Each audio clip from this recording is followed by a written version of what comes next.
Então, galerinha, boa tarde, galerinha. Como vocês viram, a gente juntou aqueles coco babaçu, conhecido como coco catolé em outras regiões.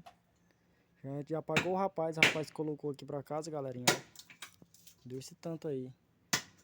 Desde então a Fran já tinha mais um pouco ali, já terminou quase terminou de quebrar, né?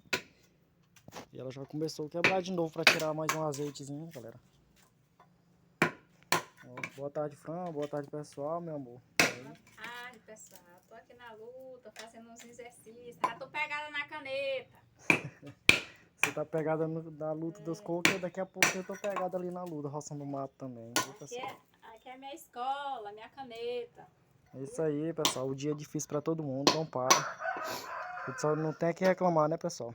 Tem que agradecer a Deus pelo nosso trabalho, pela nossa saúde, pela nossa família, né? É isso aí, galera.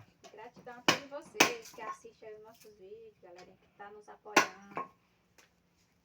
Temos que agradecer.